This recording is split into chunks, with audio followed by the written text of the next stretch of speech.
Hey, good morning. Happy Sunday. May the 21st. And the reason we're doing this as a recorded thing is because May the 21st this year of 2023, this is one of the Sundays where we actually hold worship outside the walls. So nobody will actually be gathering in here in the worship center this morning, but we'll be out in the parking lot, and we're going to have both bands playing, and we're going to have all of the message out there, and the kids are going to play, and we're going to have Kids Fest, and that's for Sunday morning. But I wanted to share with you something. The same message that I'm sharing this morning on a Sunday morning is simply this. You know, we are so blessed to be this gathering at Surf City. I look back over the years and just am amazed at what God has done. I'm amazed at what God is doing. I look forward to what God's going to do. The gathering I like to identify the gathering as a worship community. We are followers of Jesus who come together in community for the purpose of worship. One of the things that I identified years ago is that the priority that we in our lives are supposed to live out is this priority of worship. We're supposed to worship God. We're supposed to lift high the name of Jesus in all that we do. See? Worship is that act by which we declare God's worth in our lives. We live our lives in such a way as to prioritize God in our lives. And so when we come together for worship, that makes us a community of worship, a worship community. And so I'll just go ahead and tell you, the gathering is at its strongest when we come together in worship. It's one of the reasons why we worship 4 times every Sunday morning. We have an 8, 10, 9, 25, 10, 40, and 11, 50. And I don't know which hour you're watching this, but this is worship community. And we gain strength and encouragement, and we learn, and we're motivated to live the life that God's given for us to live. Why is worship such a priority? Why is it that I believe that God has prioritized worship in our lives? Well, it goes back to something that Jesus said, and I'm reading from Mark chapter 12, verses 28 and a few after that. It says, one of the scribes approached when he heard them debating and saw that Jesus answered them well. He asked him, which command is the most important of all? Jesus answered, the most important is, listen, O Israel, the Lord our God, the Lord is one. Love the Lord your God with all your heart, with all your soul, with all your mind, and with all your strength. The second is, meaning the second most important commandment, is that you love your neighbor as yourself. There is no other command greater than these.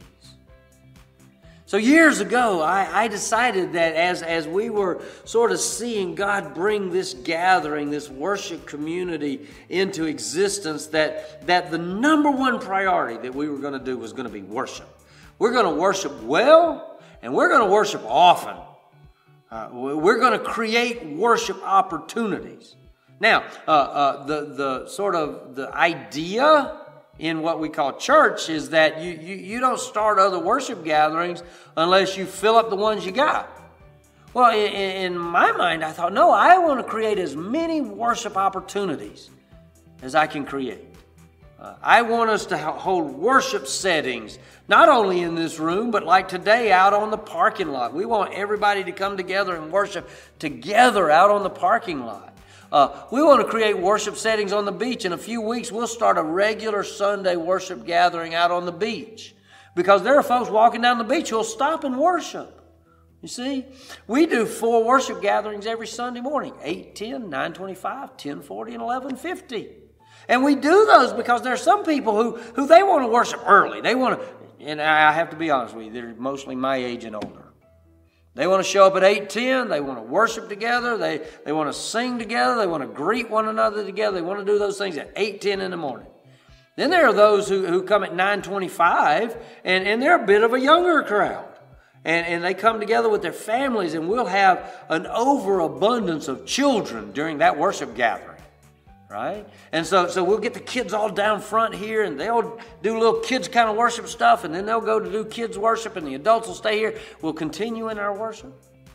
1040, that's the worship gathering that actually right now is the most populated, because I think 1040, because it claims that 11 o'clock hour, people still think, oh, I need to be in worship at 11 o'clock on Sunday mornings.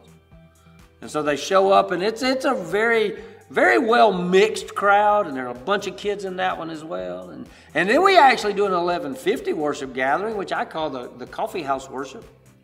You know, it's just a handful of folks, and it's not plugged in. We don't have any audio equipment or anything running. We sing a couple of songs, and then we have the same message that we have at all the others. What's the key to that? The key to that is that every hour on Sunday morning, we're in worship together. We make worship our priority. We're loving God as an expression of worship. Worship is our expression of loving God. Whether we do it in a room like this, or whether we do it out on the beach, or whether we do it at the corner grocery store.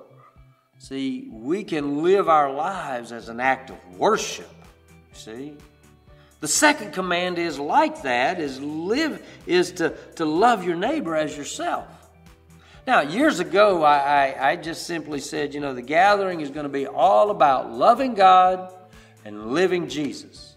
Now, living Jesus is a two-word little phrase there that I believe sort of captures this love your neighbor as yourself. Because if you watch Jesus and watch Jesus' life and ministry, he loved the people he came in contact with. He loved the woman at the well. He loved the crippled man by the pool. He loved the thousands on the hillside and fed them fish sandwiches. He loved people everywhere he went. He even loved the Pharisees by telling them what they were doing wrong.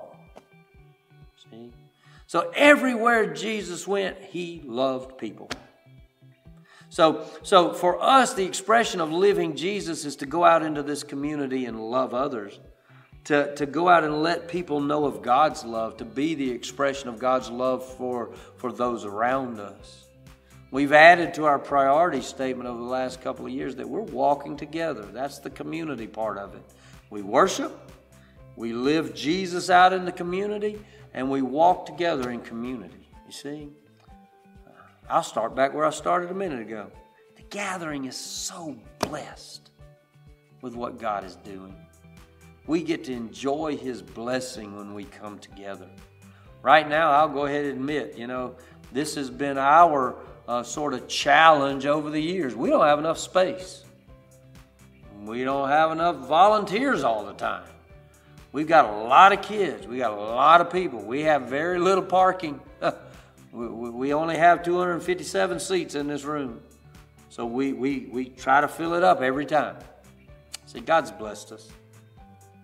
I hope that you get to experience His blessing. If you're one of the folks who watches and joins us in worship online every Sunday morning, then you're getting this message as a Sunday morning presentation of worship. You see, this is who we are. This is how we do it. This is why we do it. The gathering is a worship community that makes worship our priority, that makes loving and living in this community a priority, and makes community a priority. See, right now, as you're watching this, we're outside on the parking lot, and there are hundreds who have gathered for our outdoor worship outside the walls. Just as soon as we finish our worship time at 11:30, we're going to serve everybody hamburgers and hot dogs. Once we get the hamburgers and the hot dogs served, we're going to blow up bounce houses and set up cotton candy machine, and we're going to be ready to eat lunch together and play and just enjoy, you know, what God's done, the blessing of God. I'm so thrilled that you know, I get to be a part of this worship community. If you are not in the Surf City area and you don't have a worship community, I'd encourage you to find one. Go find a place where you can worship with other believers. If you're in the Surf City area, man, come on out, hang out with us.